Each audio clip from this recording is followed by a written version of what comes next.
Pop music is full of reinvention. A rebrand might be a name change or a huge switch up in sound or image.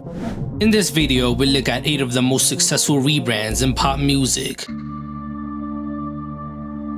Lana de Ray. When Elizabeth Grant debuted as Lana de Ray in 2011, she wasn't just launching a music career, she was introducing a new persona. The rebrand from Lizzie Grant, a bleached blonde indie artist with a failed debut album, Lana de Ray aka Lizzie Grant, to the glamorous pop star we know today, was calculated. Her first single under the new name, Video Games, was a viral success on YouTube and started her journey. Critics and fans liked her new direction, and her debut album Born to Die dropped in 2012, selling over 7 million copies worldwide and reaching number 2 on the Billboard 200. She had proven that the pivot worked. Despite early backlash, especially after the SNL performance, Lana doubled down on her aesthetic. The melancholic sound became her signature. With Ultraviolence in 2014, she leaned further into dark themes, with the album debuting on number 1 in the US. By the release of Norman Fucking Rockwell in 2019, critics were calling her a generational songwriter, with the album being nominated for Album of the Year at the Grammys. Lana is now recognized by artists like Billie Eilish and Olivia Rodrigo as a huge inspiration. From failed indie pop hopeful to the queen of sad girl pop, Lana Del Rey's transformation reshaped the sound of an entire generation. Katy Perry. Before she was a global pop icon, Katy Perry was Katie Hudson, a teenage gospel singer who released a Christian rock album in 2001. The project sold fewer than 200 copies and was largely forgotten after her label went bankrupt. However, Katy reinvented herself completely, and in 2008, she released her debut album as Katy Perry, One of the Boys. It was led by the provocative single I Kissed a Girl, which exploded, hitting number 1 on the Billboard Hot 100 and turning her into a pop star. The rebrand was total, from her sound to her style and her name. Katy's transformation was solidified with Teenage Dream in 2010, a pop juggernaut that became the first album by a female artist to produce 5 number 1 singles on the Billboard Hot 100. This era catapulted her to superstardom, earning her a spot among the best-selling artists of all time. She maintained her momentum with her next album, Prism, but there was a dip with her 2017 project, Witness, after she tried something new. Katy attempted another image shift with Smile in 2020, but the album debuted at just number 5 on the Billboard 200 and quickly faded, the weakest showing of her pop career at the time. Her latest album, 143, was a complete flop. Katy's change in sound and image was successful, but as her career went on, not every evolution stuck the landing. Pink.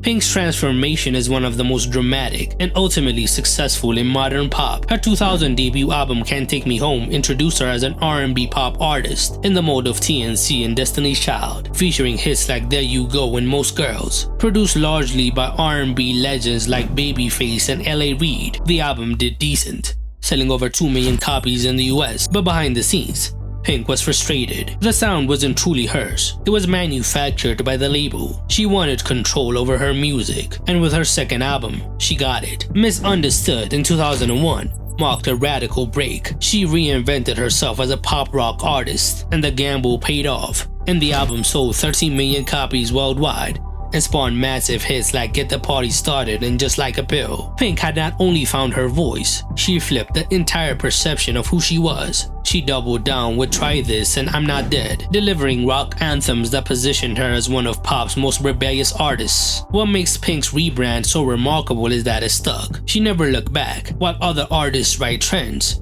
she remained consistent. Even though her sound went more pop, as time went on, she has become a legend, selling more than 60 million albums worldwide. A rebrand wasn't just about marketing, it was about finding herself, and it has paid off for over 2 decades. Prince.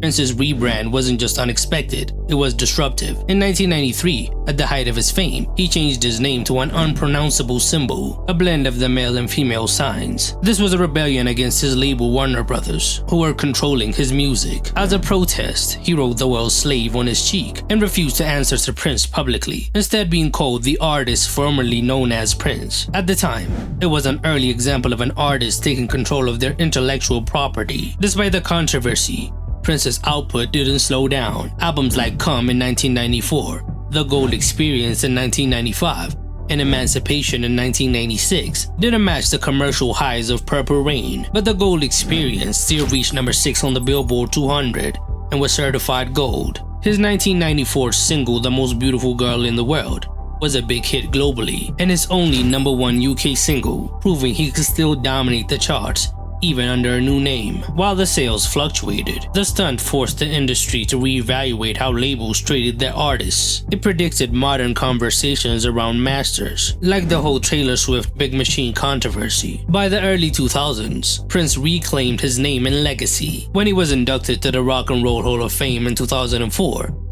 it was as Prince, the icon. What made his rebrand so unexpected wasn't just the change, it was what he risked, confusing his audience and losing commercial ground, all in the name of artistic freedom. Alanis Morissette. Before she was the queen of 90s rock, Alanis Morissette was a teenage dance pop singer in Canada, a fact that many of her fans don't even know. Her first 2 albums, Alanis in 1991 and Now There's Time in 1992, featured bubblegum pop tracks like Too Hot and Feel Your Love. These albums even earned her a Juno Award for Most Promising Female Vocalist. She was on a mainstream teen pop trajectory until she blew it all up when she released Jagged Little Pill in 1995. It was a complete 180 in sound and image. She transformed her sound with raw guitar and lyrics filled with rage and introspection. You Oughta Know became a huge hit, peaking at number 6 on the Billboard Hot 100. The album went on to sell over 33 million copies worldwide, hit number 1 on the Billboard 200, and spawned 6 hit singles, including Ironic, which peaked at number 4 on the Billboard Hot 100. It became one of the best-selling albums by a female artist in history, and Alanis became the youngest artist to win Album of the Year at the Grammys at age 21. Her reinvention was so complete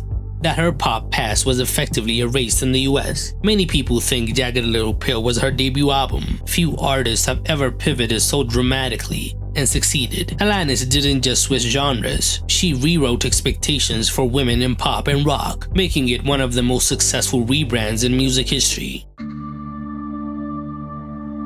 Miley Cyrus.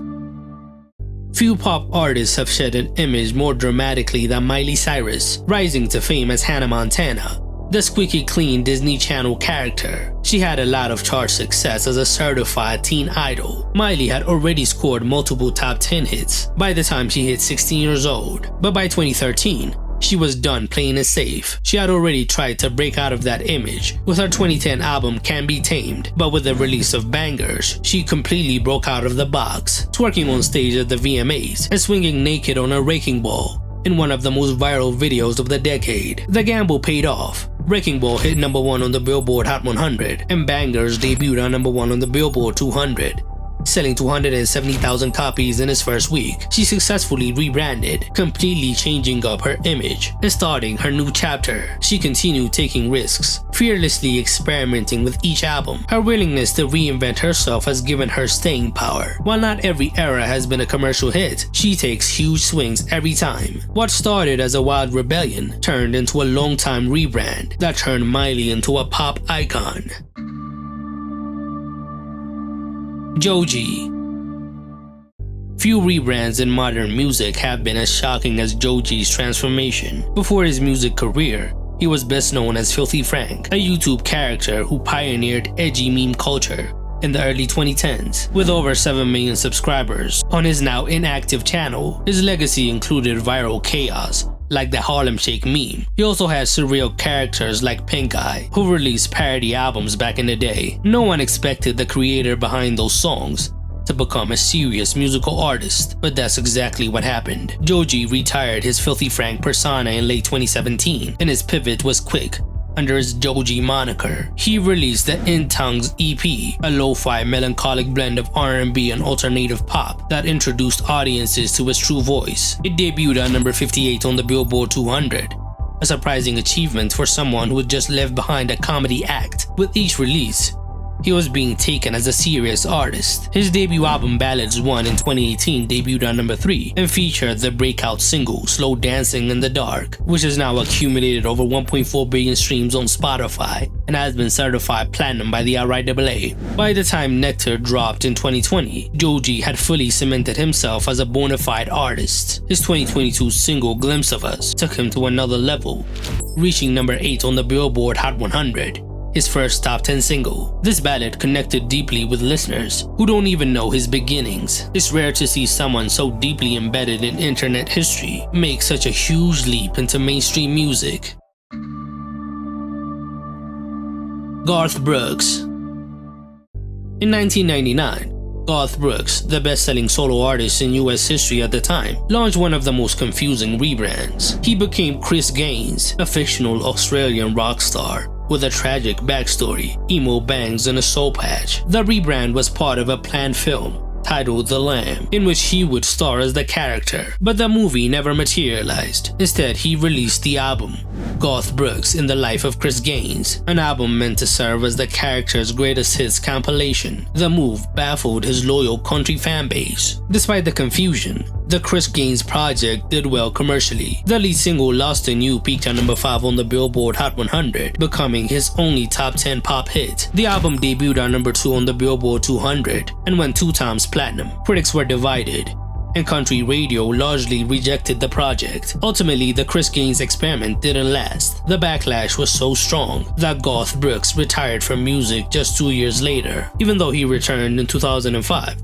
And again in 2014. The Chris Gaines persona became a pop culture punchline, but over time, it has gained a cult following. Which unexpected rebrands did I miss? Tell me in the comments below.